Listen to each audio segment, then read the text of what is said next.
哇，看这张照片，撞击坑里头层层叠叠的岩层清晰可见，真是太壮观了。要知道，看到这些分层，地质学家会像发现宝藏一样兴奋，因为这意味着这片区域不是一朝一夕形成的，而是经历了漫长的地质变迁，仿佛是时间留下的一页页日记。通常来说，不同的层就代表着不同类型的岩石，但有时候看起来像不同的层，其实成分差不多，只不过是不同时期形成的。就比如河流每年泛滥带来的泥沙沉积，多次火山喷发，或者是定期铺上一层富含冰的尘土。还有个超有趣的现象，你瞧，这里像不像一座自然形成的梯田，一层层像楼梯一样叠起来？这通常是因为不同岩层对风化侵蚀的抗性不同，有些扛得住，有些一碰就碎，结果就形成了这种楼梯状的景观。特别是这个陨石坑位于火星南半球的高纬度地区，在那儿冰可不少。仔细看图中那些破碎的土堆，就像是地下冰在地面下偷偷挤出来的痕迹。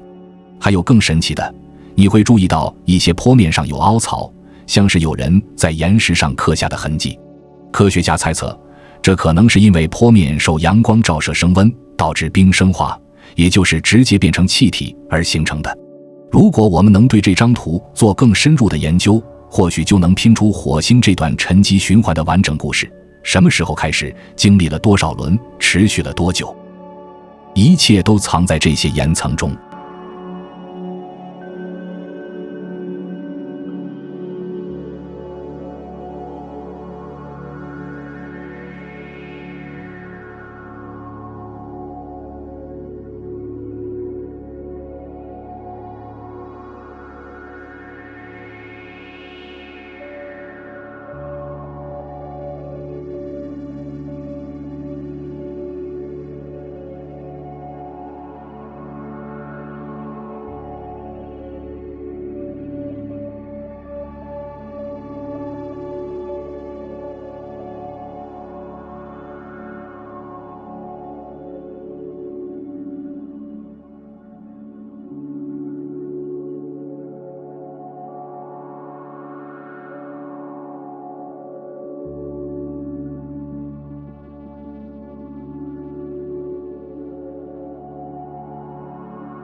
现在我们来到了夏普山的西北侧翼，那里有一片特别显眼的暗色沙丘带。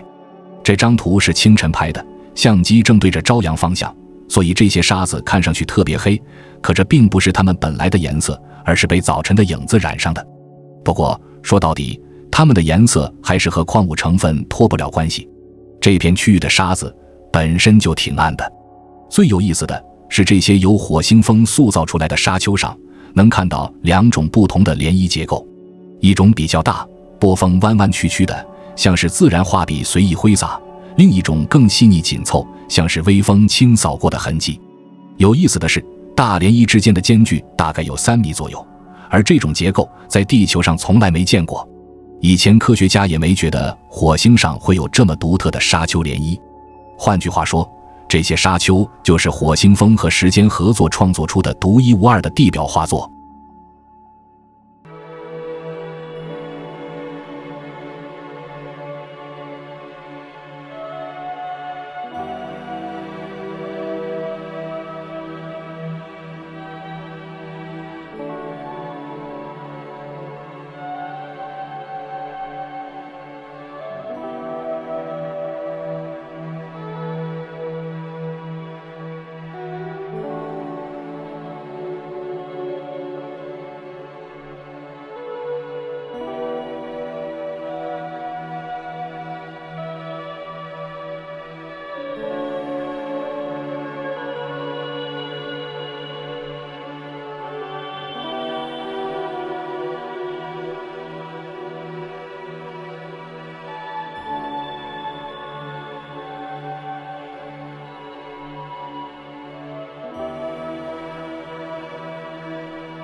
现在来到这片看起来像低矮台地的区域，它的边缘硬邦邦的，就像被某种力量加固过。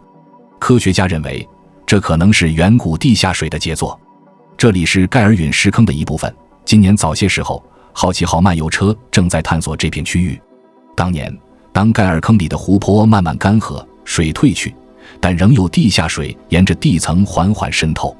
正是在这个过程中，水流遇到了地表纵横交错的小裂缝，这些裂缝并不深，有些只有几厘米高，地质学家称它们为盒子图案脊。想象一下，地下水沿着这些裂缝缓慢滴落，顺带留下了矿物质。这些矿物随着时间硬化，就像在岩石中灌浆打地基一样，留下了现在我们看到的水泥脊。火星的风再一次登场，它把上层松软的岩石全都吹走了，但这些硬化的骨架却安然无恙。于是我们今天就能看到这壮观的脊线网络。而且奇怪的是，这种盒子图案只在这块区域被发现，无论是好奇号在地面上看，还是轨道飞行器从太空俯瞰，别的地方都没见过。所以一个大大的谜团摆在眼前，为什么只有这儿的山脊会硬化成这种图案？火星在这儿究竟发生了什么？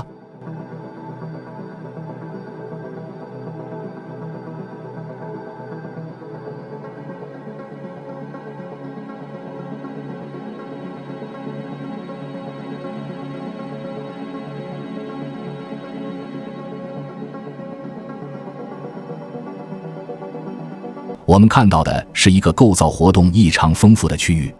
这里布满了错综复杂的断层，地表像被拉扯过一样四分五裂。低洼地带则被一种相对年轻的地质物质填满，看上去就像是后来补上去的一块拼图。地质学家把这种填充物称为海湾。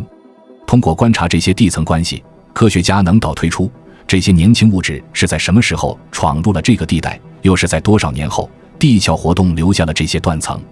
这就像是在破碎的时钟中重新拼出它的运转历史，一块一块，一层一层，每一个裂缝都在讲述着火星的故事。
看看这张图，第一眼看上去就像一条盘卧在火星表面的巨龙，蜿蜒曲折地横亘在峡谷之间。这是火星西南部 Melas Chasma 区域的部分地貌，你可以看到峡谷的地板和峭壁，岩石裸露的像是一页页翻开的地质档案。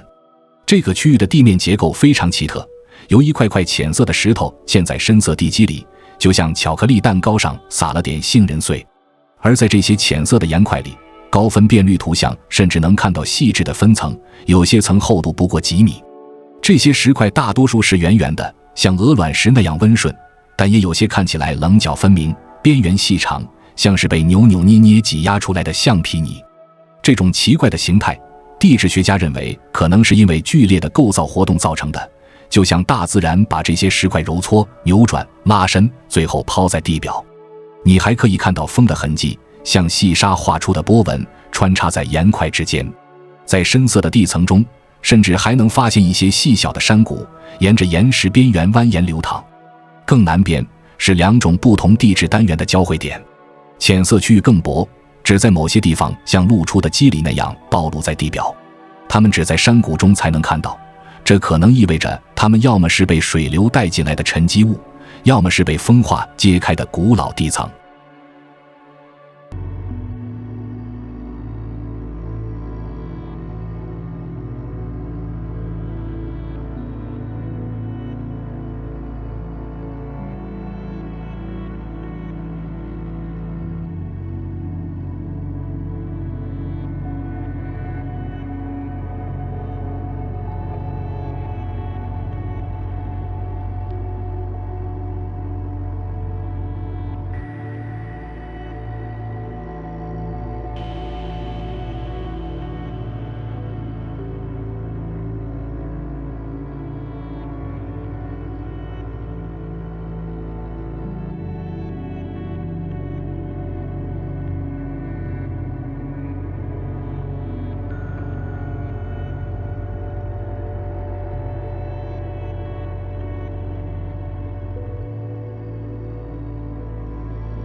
哇，这张图真的令人屏住呼吸。你看到的是火星的二儿子火卫2的近距离特写，它是在2025年3月12日由赫拉飞船抓拍到的，当时飞船正好进行一次引力辅助飞跃。火卫2看起来很暗，不是因为它本身不亮，而是因为背后是阳光照耀下的火星，它就像是在舞台剧光灯前的观众席，自然成了剪影。这张图是在飞船离它约1000公里处拍下的，要知道火卫2本身才 12.4 公里宽，大小跟一辆车差不多，却在火星23500公里高的轨道上悄悄绕行。它也被潮汐锁定，就像地球的月亮一样，总是把同一面朝向火星。而这张图拍下的正是平常难得一见的背面。画面顶部那块明亮的区域是 Terra Sabia 高反射区域，靠近火星赤道。右侧你可以看到巨大无比的慧根陨石坑，直径达450公里，而右下角那片暗影地带就是赫赫有名的 Hallas 冲击盆地。这个盆地是太阳系中已知最大的撞击坑之一，直径超过2300公里，深度达7公里。它的存在提醒我们，火星过去也曾遭受过宇宙的猛烈撞击。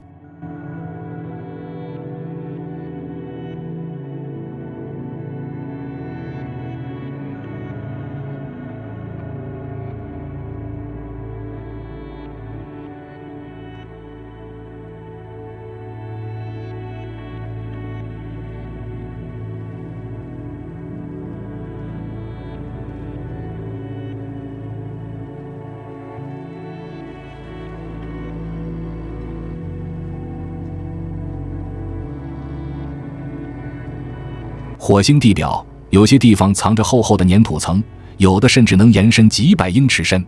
这种地质结构的存在意味着曾有水，而水是生命的关键线索。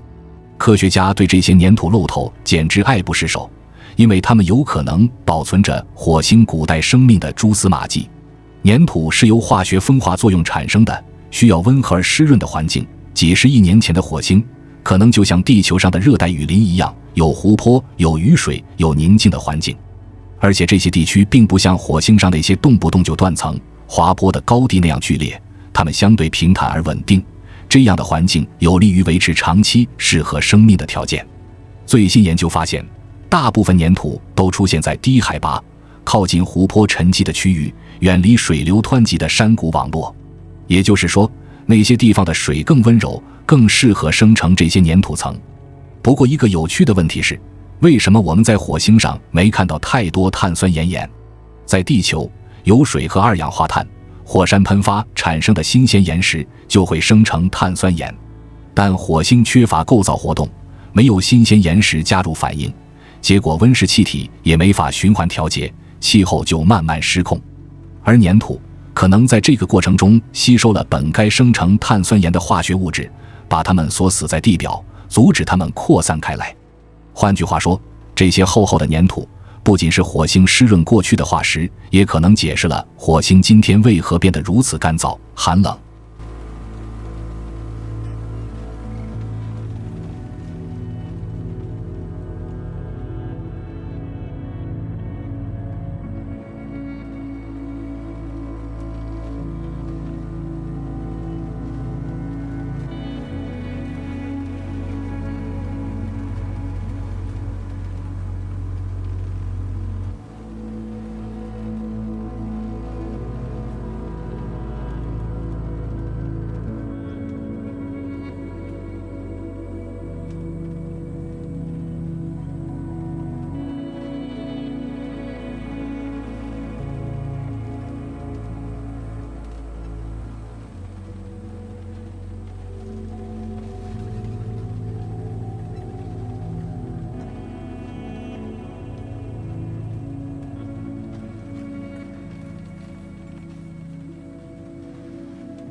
看看这片地貌是不是像大地表面被风撩拨起的巨型波纹。